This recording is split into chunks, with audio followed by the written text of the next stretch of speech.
Okay, hi everyone. Happy 7:55 p.m. Eastern Standard Time, I guess. Um, we're gonna do the second part of the way that light attaches to a girl today, which the second part was something I arbitrarily came up with, so it's not like a separate link or anything. Um, as is becoming standard, I have done less and less preparation for this. It's not because I was playing Animal Crossing today, but it is because I was playing the Final Fantasy VII Remake, which is not even as good a thing to play because I don't like it, but I did still play it all day. The problem is I have this complicated love-hate relationship with Final Fantasy already, and remaking it doesn't help that so much as exacerbate it, especially because they gave it a real-time battle system, which is terrible. I'm so bad at real-time battle. I was trying to play it in normal mode, but now I've gone to classic mode, which basically just means I'm barely playing it, which is, I guess, an advantage because I wasn't enjoying the battles, but it seems like sort of a waste when the goal is for me to do as little as possible in battle and let the AI do it because I'm so bad at it. I do want to get to the part where they cross-dress, though. Well, just one of them cross-dresses, but I hear they updated it, and I'm interested in what they did. Also, I feel like they removed a lot of the game's quirky humor with the update, like it's all serious and gritty. Not that the first one wasn't serious, but also everyone just looked like a weird off-brand Lego character, so like it was hard to take it that seriously. The Final Fantasy VII has the ugliest character designs of any Final Fantasy, including earlier ones with worse graphics because at least they were pixels. Anyway, I have so many questions about why they did what they did for this remake, which is not even complete. It's just Midgar, which is the worst. Okay, it's not the worst part of the game, but I don't know.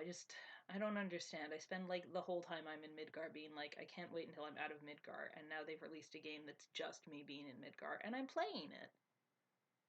To be fair, part of that is because I pre-ordered it in the before time when it was on sale, and I had actually forgotten that I pre-ordered it, and then it came in the mail, and I was like, okay, I guess I'm playing this. So that's been my day. It was more fun yesterday because I was streaming that to Twitch, not here, obviously, you would have seen it here, but and Steve and my brother and some of our friends were watching and telling me how bad I was at it, which really added a level of excitement that was lacking today. Today was just boring because I was playing the game. See, I talk about this and it's like, why are you even playing the game? Which is a valid question I have been asking myself, but I keep hoping it's gonna get better somehow. Like, I finally got to Aerith, which I'm still not used to. It just as someone who kind of lisps sometimes, changing a name from Eris to Aerith just makes me feel insecure about pronouncing it correctly. Um, anyway, I got to her in the church. None of this makes sense if you haven't played Final Fantasy VII, but yeah. I got there, so like, God willing, I'm out of endless dumb battles for a while. There's so much time running around having fights and like Midgar's not an interesting place to be. Like, it's a depressing industrial city. Like, why would you set the whole game there? It's not the whole game. I assume I understand this is like the first. I don't even understand what they're doing, but they are going to do the whole game. But they've only released the part that's in Midgar so far, I guess. Again, I literally forgot this was coming out, so I don't remember any of the details. Just enough that I'm mad. Anyway, the cat's here. She's doing well. She wants me to give her treats, but no treats yet, Nike. I know it's 8. Happy Easter, I guess, if you're into Easter. I'm not particularly. I'm like American secular Christian, where I've never been to church, but we do get candy at Easter and presents on Christmas. That's where we're at in my family. Um, Not that I got candy this year. I did make brownies earlier. Those were good. Not today, but a couple days ago, Friday. God, time has absolutely no meaning. Anyway, the brownies are good. I will eat one later, possibly while still playing Final Fantasy VII, because Britt's doing homework and I have no self-control. I just want it to be better. This is what happens. I'm playing the game hoping it will become enjoyable. And at some point you just have to admit that it won't become enjoyable and you're torturing yourself and you should go back to playing Animal Crossing, especially now that it is also Bunny Day in Easter Crossing, so all those eggs are going away. Welcome to Shash's video game podcast live stream. I'm sure this is the content everyone's here for. We're going to start in another minute. It's been a pretty quiet day. I was going to try to watch a live stream of a farm out near my parents. Well, not a farm, a historic site out near my parents that was doing a baby animal tour, but it was buffering too badly. So probably after this, I'm going to see if they have like the live feed to watch, and my mom and I are going to call each other and talk about the live feed of the baby animals, because that's like visiting baby animals together, which we do, when I visit in the spring. I'll go home for my birthday and then we'll see the baby animals. Anyway, it is 8:02, which means it's time to start, and y'all can stop having to hear about me talking about Final Fantasy VII, the remake, which I'm angry at. Alright, The Way That Light Attaches to a Girl, Part 2. I think this part is also about 6,000 words. Again, I didn't check because I was playing Final Fantasy VII all day, but the last part's a little shorter, as I recall, so this one should also be about 40 minutes. And here we go. Finn kisses Clark at her birthday party. It's a total surprise to her, but not at all to Bellamy. He figured out at some point that Finn's the kind of guy who likes having people, and he didn't like that he didn't have Clark. His girlfriend started school at MIT in September, and Finn seemed discontent after that, annoyed at the world generally and Bellamy specifically. Since Bellamy didn't much like him to begin with, it hadn't bothered him much. He said he broke up with his girlfriend and now we can be together, Clark tells him with a sigh. You sound really excited about it. She glares at him and he smiles a little. Sorry, just tell him no, right? What if I want to tell him yes, she asks, squinting at him. I figured if you wanted to tell him yes, you wouldn't be hiding with me, he says, swallowing past a lump in his throat. If she wants to tell him yes, he will be pretty upset, honestly. And I never got the impression you weren't dating him because he had a girlfriend. Clark looks down, biting her lip. Okay, yeah, he's not my type. What is your type? I haven't got much practical experience with it, she says, which doesn't surprise him much. She's 16 and spent her formative years on the Disney Channel, and she doesn't have a lot of close friends that he's seen. He doubts she gets to date much.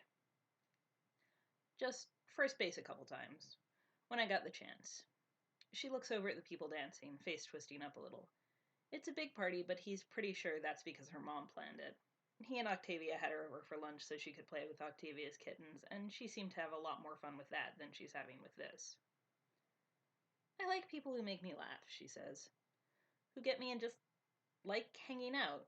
People who make me feel like myself, you know? Does that make sense? Yeah, that makes sense. She nods to herself, like she's making her mind up, and then meets his eyes again. If I'm gonna be shallow, nice arms for guys, and he can see her swallow. Legs for girls. She looks almost defiant, like she's daring him to react poorly, but he thinks it's more likely she's never actually said it out loud before. I'm more into chests, but hey, legs are good too, he says. Not much of an opinion on arms in general, but fins are kinda noodly. Clark laughs softly.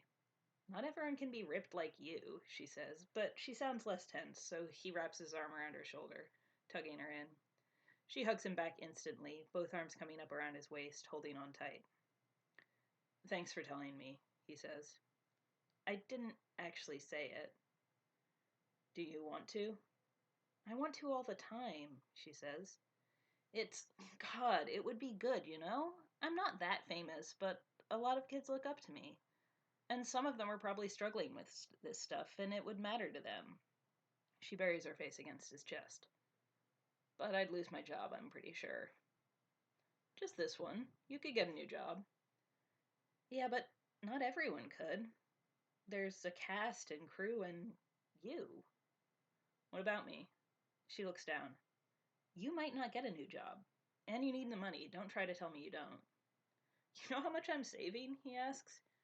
Even with the new apartment, I'm not spending that much of this. It's all going straight to O's college fund. If we got canceled, I'd still be able to take care of her better than before until I graduate from high school, and then I'll get a real job. He squeezes her shoulders. If you want to tell the entire Disney Channel to go Disney Channel itself, you know I'm with you. I'm on your side, Clark. She lets out a choked noise. He can't tell if she's laughing or crying, but she holds him tighter. You know you're my favorite person too, right? Yeah, he says, resting his head on her cheek. I do know. Their first season ends on a cliffhanger. Monty and Jasper's characters finally catch a break and manage to expose Clark as Princess Penelope of Arcadia, and it's clear that everything is going to change. Bellamy's just looking forward to having a couple of months off to relax. Ian got a lot more to do in the back half of the season. His own subplots, a girlfriend, and some developments on his family. Bellamy got more to do too, award ceremonies and movie premieres and interviews. But thankfully he got to do them all with Clark, who continues to tell everyone that will listen she's his Hollywood mentor.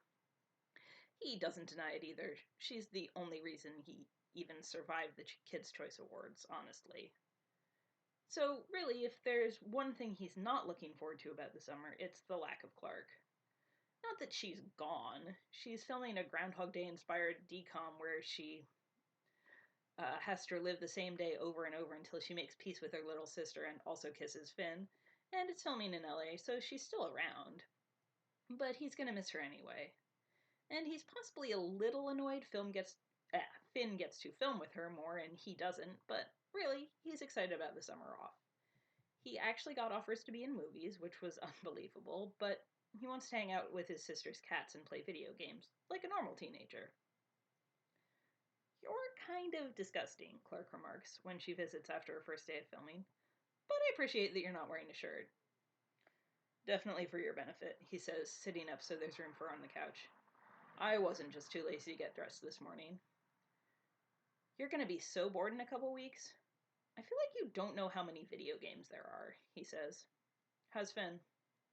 We're mostly back to normal. I think he's not used to girls not dating him. I could give him some tips. Clark snorts. Yeah, do you know how many girls have asked me if you're single? No, you've never told me how many girls ask you if I'm single. Do you tell them I'm single? Yeah, but I also tell them you're gross and just lie around playing video games all the time, so... He shoves her and she laughs. Seriously, didn't you notice how many people were trying to hit on you at the Kids' Choice Awards? No? He mostly remembers that her dress did some awesome things for her breasts and made her legs look about 10 million miles long, and also that he's actually kind of terrified of kids and their choices. Were they? She pats his arm. We should come up with a signal I can give you when girls are hitting on you. You could be so non-single. But then who's going to play all my video games? When Octavia gets back, she's curled into his side, fast asleep, and Octavia just raises her eyebrows at him. So, this time last year, what would you have said if I told you you'd be hanging out with Clark Griffin because of me? I wouldn't have known who Clark Griffin was, he says, and Octavia smacks him on the back of the head as she passes. That's how the first few weeks of Clark's movie goes. He doesn't just play video games. He hangs out with Monty and Jasper, and Miller, one of the sound guys he likes, and Clark comes over every few days to make fun of him and then pass out. It's going pretty well, all things considered. Then his mother leaves. He's not even sure when it happens, which is fucking depressing. He realizes he hasn't seen her in a few days, and he asks Octavia, and she can't remember seeing her recently either. And when they go into her room, her stuff is all gone, her bed stripped. There's no note, but a third of the money in Bellamy's savings account is gone. He punches the wall and then calls Clark, even though she's filming today. Hey, what's up? My mom took like a third of my money and left. We don't even know when. I never see her that much. I didn't even... Fuck, she says, after a long pause, and he can't help a soft snort of laughter. Disney Channel, he corrects. Belle, I know, he says. That did make me feel better. Have you called the bank yet? He rubs his face. Not yet. It's not like she did anything illegal. I'm underage. I was underage when I made the account. Her name is on it. I told her she could take money out of it if she needed it. I don't mind. She never took that much. I figured it was fine. I didn't think she'd. It's not like we ever asked her to do anything. I never thought she'd bother to leave. Clark makes a strange noise. God, I wish you could hear how you talk about her. That's not. It's not how a mother should be, Bellamy. I know, he says. He leans against the wall, closing his eyes. But it's how she is, he sighs. So yeah, I guess I'm going to spend my summer vacation becoming an emancipated minor and getting custody of Octavia. He wets his lips. Can you talk to your parents? We might legally have to have people identifying as our guardians until I get it figured out, so. Yeah, of course. There's some noise on her end, and she says, "One sec." She calls, muffled, and then comes back to him. "I'm going to see if I can get out early. I think they've got some other scenes they can film. I'll get in touch with my parents and be over there as soon as I can." "You don't have to come," he says. "But if you can, I'd appreciate it." Call the bank. And Anya. She got emancipated when she was a kid to keep her parents away from her acting money, too. He smiles a little. "Yeah, I was planning to," he says. "She's the most terrifyingly competent person I've ever met." "Give me time," says Clark brightly. "I'll see you soon." That ends up eating up most of the summer. He manages to keep himself and Octavia out of foster care, and by the time filming is set to resume, he's legally an adult and legally Octavia's guardian. Anya, being the best agent of all time, had already negotiated a raise for him, but she manages to talk them into a little more since he lost the money his mom was bringing in.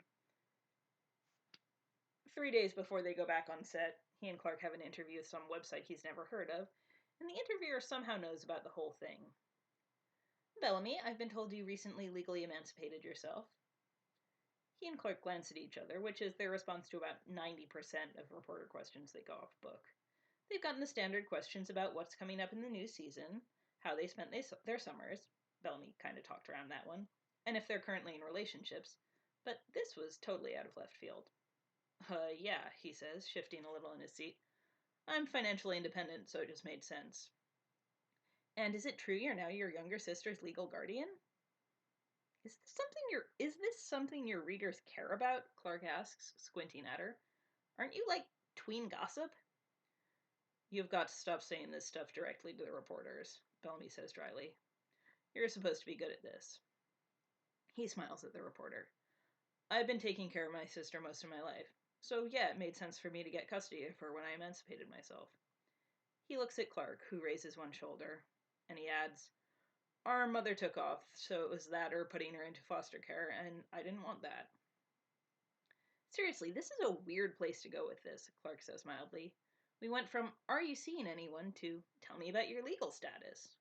"Clark," he says, mild, and she crosses her arms over her chest with a huff. "I'm just saying, there's questions about our personal lives, and then there's this." "I don't mind." "I mind." Bellamy turns back to the reporter with another smile. "So, can we ignore this part? Feel free to say I'm, emancipated and taking care of my sister, but Clark just thinks she needs to take care of me." "I do," she protests. The reporter smiles at them. "I'll make it work." In the end, it turns out tween journalism cares that Bellamy has custody of his sister because responsibility is sexy, which, okay, whatever. But it's seriously weird if preteen girls think it's hot he's the legal guardian of someone their age, and also that Clark is protective of him, because Clark being protective of him is also sexy. That one he actually agrees with, so at least they got that part right. "Although she's almost exactly 1 year younger than Bellamy," he reads aloud to her, "Clark totally has his back. She doesn't care that he's legally a grown-up now. She's still looking out for him. Nothing but love on the Princess Proper set, guys." He grins at her. "You love me." She scowls at him. "Shut up." The second season is different. Apparently, it's not unheard of for Disney shows to periodically reinvent themselves. Bellamy kind of remembers it from watching Chit with Octavia. Characters appear and disappear at random. He's pretty sure one changed its location and name at some point. And it's just generally accepted that retooling happens. Mostly isn't bad for him. Ian and Penny are still the core of the show, their friendship at the heart of everything. The amateur reporters, Tristan and Alex, have become Penny's allies instead of antagonists. Her brother is basically gone, and the focus has moved almost entirely to high school stuff instead of Penny's home life. She's tentatively beginning a relationship with Finn's Chad, which Ian does not approve of, although no one is saying it's because he's in love with her. It's because he thinks Chad only likes her because she's a princess, supposedly, which, do they think none of them has ever seen another TV show? Like, ever? Ian is so clearly in love with Penny. And, according to Octavia, Ian and Penny are way more popular as a pairing than Chad and Penny. All her friends want them to get together. Not that he cares, it's just a TV show. Doesn't really matter. But he's definitely playing it like Ian's into Penny, for legitimate acting reasons. Not just because he's into Clark. His life is dumb sometimes. There's also Lexa, and she's the biggest change because Clark isn't interested in Finn, but he kind of thinks she might be interested in Lexa. She's playing Madison, the popular girl who decided she needs to take Penny down to be the undisputed queen of the high school scene. As roles go, Bellamy thinks it's pretty dull. He'd much rather Clark got a cool girlfriend than a stupid rival, but he's not a writer, sadly. And he's not a particular fan of Lexa herself. She's a little standoffish for his taste and clearly doesn't think much of him, but Clark likes her, so he tries to play nice. He also thinks that dating another Disney Channel girl is probably pretty much a recipe for disaster, but that's Clark's business. Mostly. I'm not dating her, she protests when he asks her about it 2 months into filming. I'm not doing anything. You could. She bumps her shoulder against his, amused. I thought you were just telling me I couldn't. Not that you couldn't, he says. Just be careful. You think I should go for it? It's a question he has trouble answering. On the one hand, he wants her to be happy. On the other, he kind of wants her to be happy with him. I support you whatever you want to do, he says. That is such a Disney Channel cop-out. I know. He glances down at her. Have you thought any more about coming out? You haven't mentioned it. They want the show to go for 3 seasons. If it does, when it's over, I'll be 18. And that's a good age to potentially be done with the whole Disney thing. So we finish the show, make sure everything is resolved for the fans, and then I'll come out. And if the Disney Channel never wants to see me again, that's cool.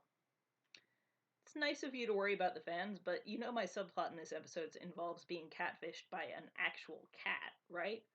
A lot of our stuff is actually just ridiculous. She snorts. Yeah, okay. Your plotlines this season have been kind of shitty. But I think Penny and Chad are going to break up at the mid-season finale, so that'll help. Not that Ian and Chad are romantic rivals or anything. Definitely not. When do you think Marcus is going to admit we're totally endgame? She muses. Knowing him like a week before the finale. Just like, by the way, you guys are going to hook up. Good thing Bellamy's been assuming he's in love with you since he auditioned. You really planned ahead for this one. I've seen a lot of Disney Channel shows.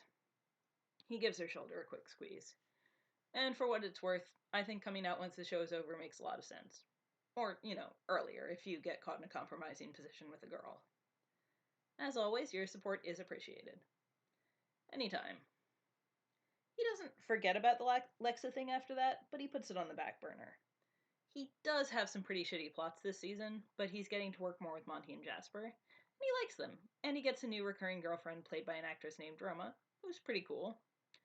None of them are as fun to do scenes with as Clark, but he and Clark still have a good deal of scenes together, even though their characters have been kind of at odds, for reasons that are definitely not Ian being in love with Penny. He really should just be head writer for the show, too. It would be so much less stupid. Right around his and Clark's birthdays, they get Kyle Wick in to do a special guest spot. Wick, as he apparently prefers to be called, played Clark's older brother on Band of Bros, which was largely terrible, aside from Clark and the dude who played the drummer. And even he was a pretty bad character. Octavia just counted him as a positive because she thought he was cute. Still, That wasn't really Wick's fault. The writing was shitty, and in the second season they got totally revamped, so they were a spy band, which was definitely not the actor's fault. And the show was wildly popular in spite of that, so Wick doing a special guest spot will get them a lot of buzz. It's also going to be the episode where Penny dumps Chad, although not the episode where Ian admits he has feelings for Penny, even if it does end with her leaning against him, her head on his shoulder, and the two of them looking up at the stars. Kane maintains it's in a platonic way. Bellamy really has no idea what his deal is. Filming on the episode ends the day before Clark's birthday party, and there's a general air of triumph to the festivities. Bellamy has a summer project lined up, a non-Disney summer project even, which is pretty cool, and Clark's in negotiations to do something that involves some amount of filming on location in Paris. Wick sticks around for the party, to Clark's delight, and there are some illegal substances going around, giving everything a very festive air. Bellamy doesn't partake, but he has fun, hanging out on the sidelines and watching the blur of people having fun. Wick sidles up next to him an hour into the party. "So, you're Bellamy." "How drunk are you?" he asks, raising his eyebrows. "We've met like 5 times." "I know, but we haven't gotten a chance to talk." "That's not ominous at all." "It's not. I think you're cool. I like you. Clark likes you. But I know it's sappy to say, but Band of Bros was her first show, and I was the one who showed her the ropes. She really is like my little sister, you know?" "Yeah," he says, because she's his best friend, too. He understands what it's like. "And she talks about you all the time." "I know. I talk about her all the time, too." Wick is watching Clark, who's letting Jasper do some ridiculous dance moves with her. She looks happy and uncomplicated, and it makes Bellamy's heart twist with pride, even though he's not doing anything. He just loves to see her smile. "She's tough," says Wick, "but not in some ways. This isn't me giving you some if you hurt her, I'll hurt you lecture or whatever," he adds, absent. "I'm not really that guy, but don't hurt her, okay? She deserves something good." Bellamy sips at his, slightly spiked drink. It's a party, he can slightly spike things. Clark's parents are watching Octavia, and it's not like he's drinking much. He gets what Wick is saying, he really does. And he could play dumb, say he doesn't know what Wick is talking about, or that it's not like that with him and Clark, but that doesn't get to the heart of Wick's worry, which is that Bellamy could hurt Clark in 1,000 big and small ways. And Bellamy understands that all too well. Octavia is going to start dating in a few years, and he's preemptively terrified. "She's my best friend," he says. It's what he'd want someone to say if they were talking about Octavia. "I want her to have everything good, too." "Best friend," Wick repeats, a little dubiously. "Favorite person," he corrects. "Does she know?" "Not all of it," he admits. "But I'm not in a hurry." They drink in silence for a minute, and Wick starts, You, that. I did not deliver that well. Whatever, we're moving on.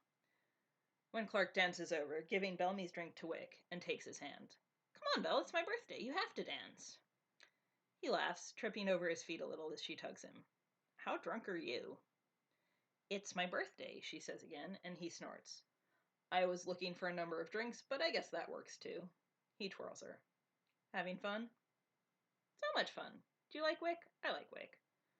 "I like Wick. He was kind of threatening me. That was cool. I don't get menaced a lot." Clark giggles, which is a good sign she's very drunk. "He's not scary, and that's stupid. You'd never hurt me." He has to smile. She sounds so decisive. "That's the plan, yeah." I've already forgotten all the voices that I vaguely attempted to do for this, and I apologize. I'm also very thirsty. This is Kane talking. "All right, our twist ending for this season is a different kind of twist." Bellamy flips to the end of the script and then glances over his shoulder at Monty. "You owe me $10. Clark looks at his script and then back at Monty, too. "You seriously bet against Ian is in love with Penny?" "There were odds involved. If I won, I got $100, says Monty. "It was an acceptable risk-reward ratio." "Can we focus?" asks Kane, irritable. "This is going to set the course for season 3, as we're going into the endgame." This is basically the opposite of a game-changing twist, Clark says, putting her feet up. Twist, water is wet. Pope is Catholic, Monty adds. Bear is Disney Channel in woods, Lexa adds. And she still isn't Bellamy's pal or anything, but he's really glad Disney Channel in place of profanity is a thing that's caught on. Bellamy's in love with Clark, says Jasper, and Monty elbows him. Oops, sorry, Ian's in love with Penny. Character-actor divide. Penny is also leaving, Kane snaps. That's a twist. She'll be back, says Lexa. Unless you're replacing the entire cast except for Clark next season. She pauses. And Bellamy. I assume you can't keep Clark if you get rid of Bellamy. That's true, says Clark. It's in my contract. Does it bother you that you have a serious scene of Penny leaving and Ian realizing he loves her in the same episode as me convincing Jasper I turned into a Muppet? Monty asks. At some point, they all just stopped worrying about making fun of Kane, and it's really improved the entire work experience. I help, Lexa protests. Kane is finally starting to smile. He's not the worst, he's just way too convinced he knows better than his actors, and none of them are willing to let him get away with that shit anymore. I have come to terms with the fact that I write Disney Channel shows, he says. Now, can we get to the read-through? It's not actually a bad ending, broadly speaking. Penny's father back in Arcadia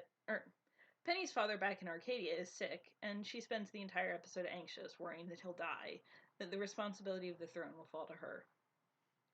Ian is trying his best to be there for her, but Madison keeps reminding him she might have to leave, and Ian's facing the possibility of a life without his best friend for the first time. The final shot is Penny on a plane and Ian looking at a picture of the two of them together, and it's all very emotional, in a preteen Disney Channel way. This is exactly how I'm going to be when the show wraps, Clark says, leaning against his shoulder between takes. He kisses her hair. So that's when you figure out you're in love with me. Cool, I was wondering. His summer movie part isn't big, but it's kind of cool. A minor role in an action flick where he plays the protagonist's teenage son who's been kidnapped and is being held for ransom. He spends most of his time tied up and scowling, so at least he's not being typecast, and everyone on set is pretty chill. The lady who plays his mom is warm and friendly, and it's pretty easy to treat her like he assumes normal kids treat their parents, and no one calls him out for not being able to draw from life experience on that one. So he might be a better actor than he thought. Octavia's been getting more independent, which only bothers him a little. She's 12, and he was basically self-sufficient by that age, but he didn't want that for her. So they do fun stuff on his days off, going to the movies and the beach, water parks, whatever. They go to Disneyland when Clark has a day off, too. Bellamy and Octavia have never been, but Clark is an old hand, so she can serve as their tour guide. Of course, pictures of that get out, but they've been Disney Channel dating for like a year, so it's hard to care. Anyone who cares about what he and Clark do already know they hang out all the time. In the wake of the season 2 finale, they've been getting a lot more attention as a couple, but Bellamy's been ignoring it and hoping it'll go away. Or you could ask her out, Octavia said pointedly. She's looking at the pictures of them at Disneyland on Tumblr because she's creepy and follows some shipping blogs for them. To keep up with the public opinion, she claims. But he's pretty sure it's just creepiness.